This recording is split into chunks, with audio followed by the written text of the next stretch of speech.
going on YouTube? I've got a video for y'all today. I'm going to be changing the spark plugs out on my Nissan Sentra. It's got about 92,000 miles on it now. It's due for a spark plug change. So this change is going to be a little trickier than on most cars because you have to actually take the entire intake manifold off, so we're going to have to do that first. But yeah, let's go ahead and get to it. Alright, so the first thing we're going to need to do is we're going to need to remove the engine cover. There should be 2 bolts up here that you need to take off. Both of those are 10 millimeter. I'm actually missing one because when I had this car tuned once, somehow they lost that bolt. But yeah, just take these 2 off with a 10 millimeter socket wrench.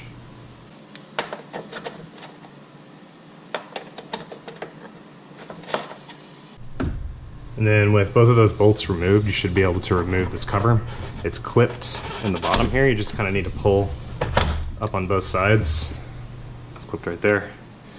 And then you should be able to take this cover off. And then here's the actual intake manifold. So next thing we're gonna do is we're gonna remove this entire intake hose right here that leads to the throttle body. That'll gain us access to some of the bolts on the bottom of the throttle body there.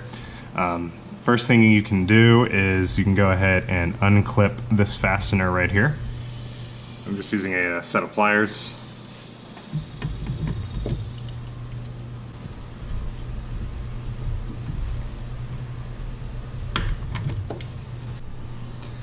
Alright, so I'm having just a bit of difficulty getting this off even with the clamp moved out of the way. So I'm actually going to see if I can undo these clamps first and take this hose out, and then I might be able to twist this out of place.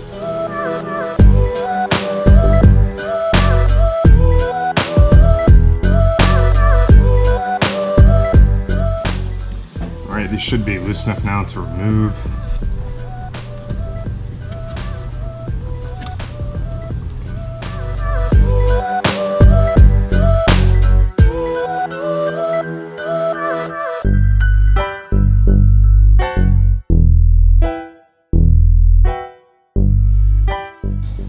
Now that I've got this intake hose loosened, I can probably twist this off. There we go. So now that's that intake hose removed. The intake I have in my car, by the way, is not the stock intake. This is all aftermarket, but the instructions on your car should still be the same. Your air box will just route underneath the battery over here versus around like I have mine. Okay, the next step is going to be we need to take all 4 of these bolts that hold the throttle body on, and there's one bolt that's kind of hiding right back in here. We need to take these bolts off to be able to pull the throttle body back because there's a bolt that holds the intake manifold on that sits behind this throttle body. To take this off, we're going to use an 8 millimeter socket wrench, and I am going to try and leave all the hoses and the electrical wires plugged in because I'm not trying to mess up the throttle body position. Otherwise you might need to relearn it, so I'm just trying to leave everything plugged in and not touch it. So let's go ahead and get this taken off.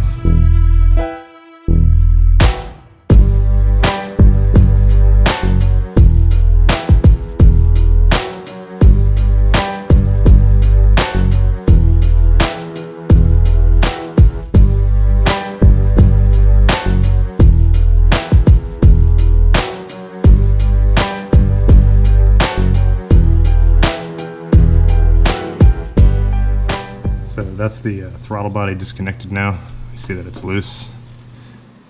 I'm probably going to go ahead and remove this hose now, so that'll give us a little more play to be able to move the throttle body around, so that way we can get it out of the way the next bolt. So I'm just going to take a pair of pliers, pinch this connector here, and then we should be able to pull this hose off. Okay, so this hose is stuck on there pretty good. Just try and use a bit of force here to see if I can get it off. Alright, so I finally got this hose off. While I was pulling down on the top of it, I ended up just pressing down with my finger, and that helped force it off the shaft there. So we've got that hose out now. I'm just going to kind of tuck that out of the way. Just kind of lets me move the throttle body around a little bit more. While you have your throttle body disconnected, it's usually a good idea to go ahead and just get it cleaned up. If you see in there's still a little bit of dirt hanging out. Same thing on this side. It's actually really bad on this side with the intake manifold, so I'm going to have to get that cleaned. But yeah, while you've got this pulled out, it's usually a good idea to get this clean. You can just go to any of your local auto parts store, and you can pick up a bottle of like throttle body cleaner, and you can just use that to wipe this down. Alrighty, so with that disconnected, underneath down here, y'all can see it, there's going to be another bolt hiding down here, so we're going to need to take that off. So the bolt down there is a 10 millimeter.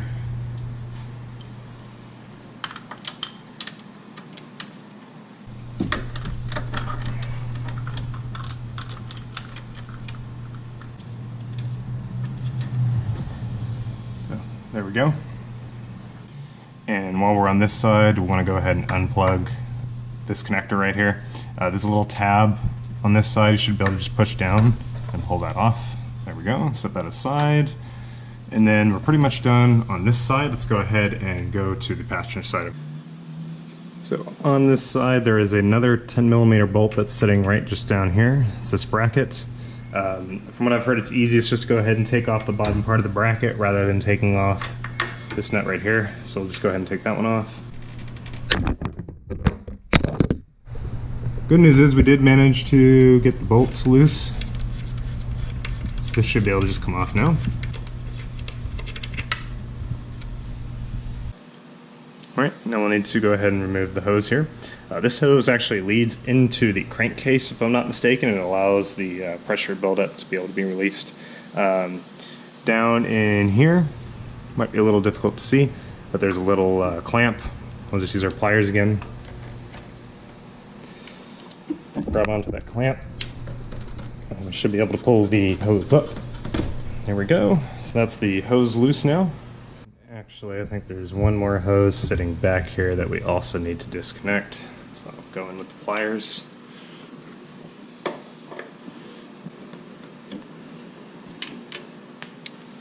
Okay, that's that last hose removed. Now the only thing holding it on should be the bolts near the intake side of the engine. Right here are the last bolts that we should need to remove to be able to get the intake off. So there's 3 of them on the bottom, you can see them there. And then there's going to be one hiding up in here, and then another one behind here. I believe these are all 10 millimeter. And I guess to remove this and make it easier, I'll probably just go ahead and take the dipstick out. That'll make getting some of these easier. I'll go ahead and set that aside. Go ahead and remove each of those bolts now using that 10 millimeter wrench. I suspect these are going to be on pretty tight. Yeah, so I'm actually going to switch over to a longer socket wrench here. Alright, this extension's probably overkill, but I'm just trying to get it to a more comfortable position for me to be able to take this off.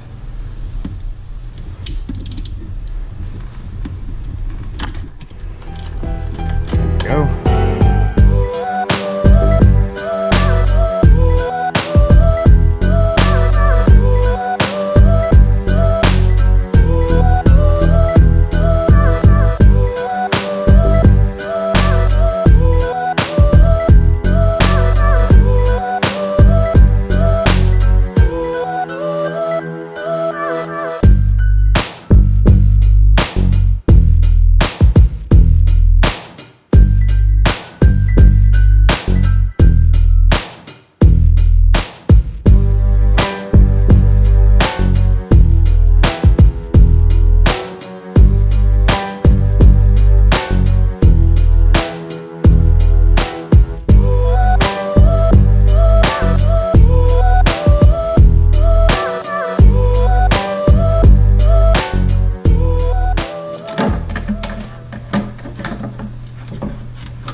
And with the intake removed, you might get some dirt that's going to fall onto the intake side. You can kind of see some of it there and there.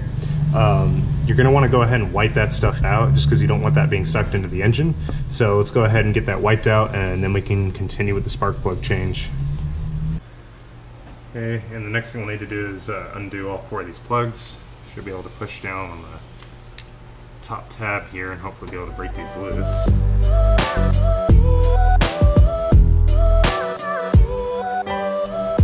Those are those plugs removed, and then you should be able to take these nuts off, or these bolts, using a 10 millimeter socket.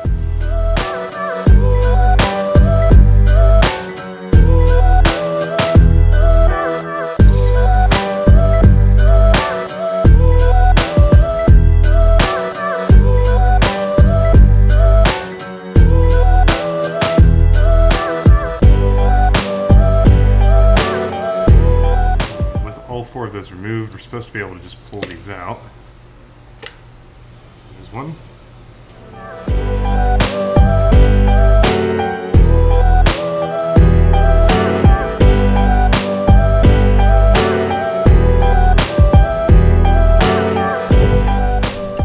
Alright, now if you look into each of these little holes here, you should be able to see the spark plug sitting way down in there. It's pretty deep, so you're going to need a decent length of extension, and then you're going to need one of these sockets. This is a spark plug socket. It has like a little magnet on the end of it so that you can actually pull the spark plug out. And for this car, you're going to need a 14 millimeter. So yeah, let's go ahead and get all of these spark plugs pulled out.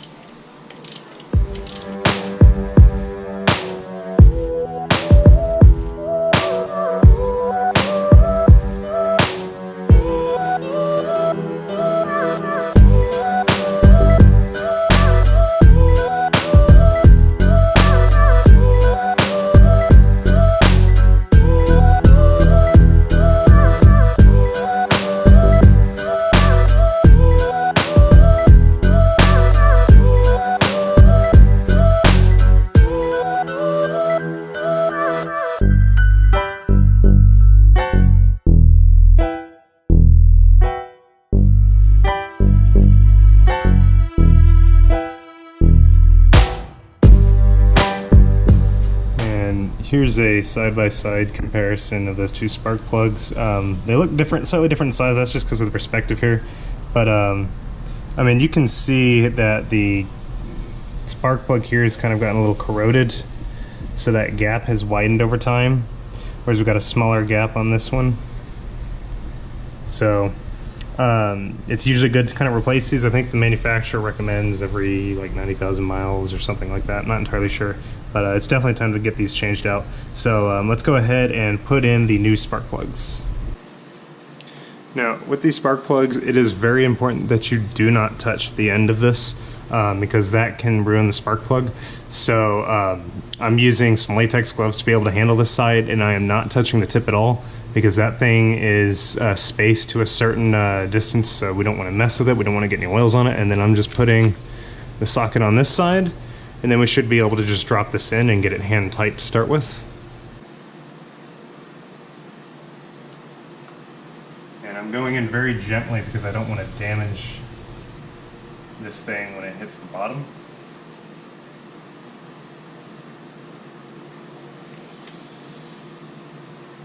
Okay. It's inside. Now I'm just going to hand tighten this real quick.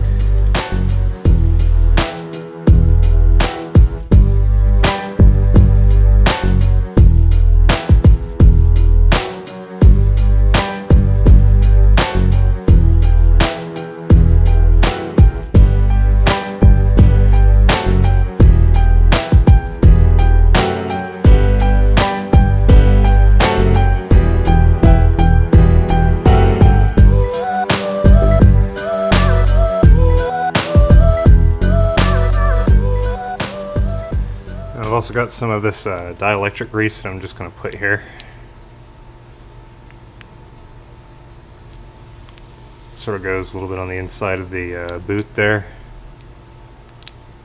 You're supposed to also put a little of this on the top of the spark plug, but I didn't want to kind of do that with it on the socket, so I'm just putting it on the inside of the boot. And then what you can do is insert it and then kind of press it down. You can twist this around a little bit, and that helps spread it. And then just go ahead and seat it, and should be good to go. Do that for the remaining coils, and then we should be done here. Alright, now we'll go ahead and just reinsert all of the bolts to fasten down the coils.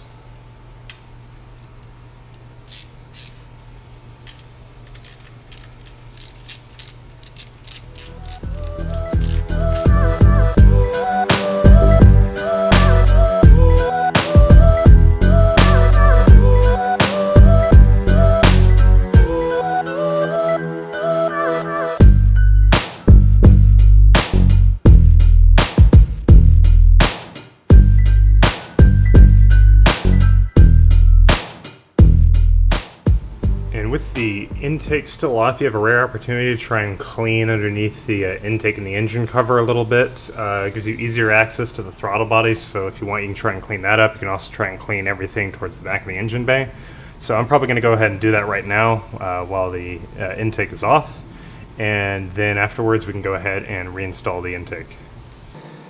Alright, so I've kind of wiped that down as much as I care to, and I've also cleaned up the throttle body a little bit. So now I'll go ahead and reinstall the intake manifold.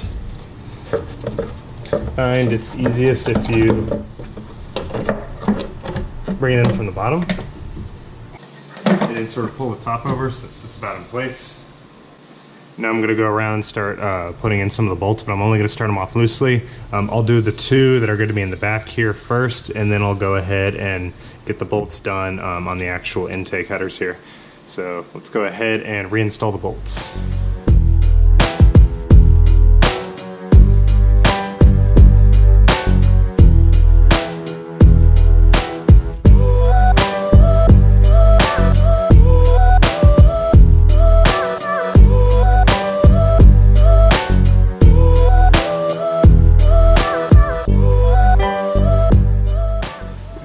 To reattach the throttle body.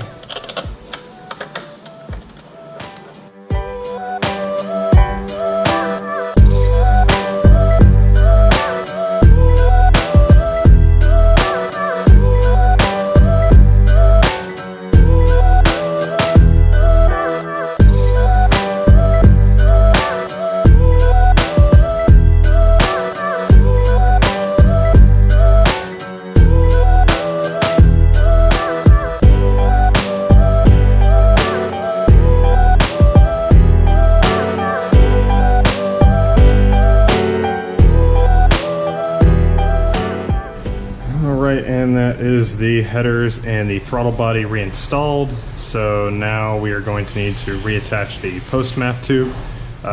So that could be pretty tricky. At least for me it's going to be, just because of the way that my aftermarket intake routes. But for you guys with the stock airbox, maybe it won't be as much of a problem.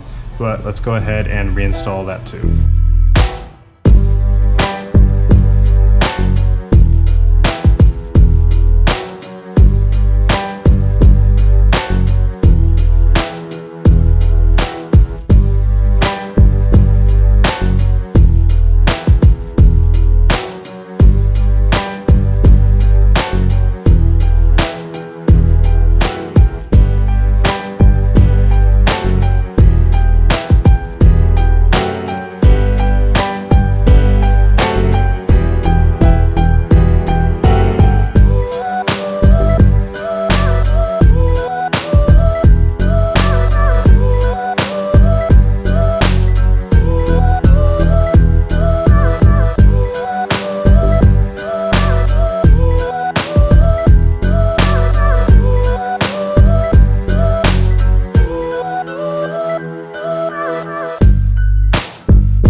And then that's it, guys. That's how to change the spark plugs on a 2011 Sentra. At this point, you'll just want to go ahead and replace that engine cover, and then you'll want to go ahead and start the car to make sure everything's working fine.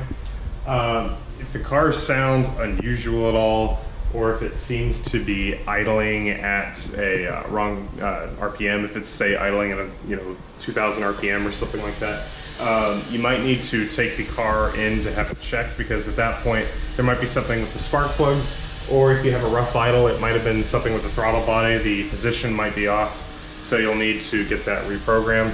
But if everything was done correctly, you should have no problems. Anyways, thank you guys for watching, and I'll see y'all in the next video.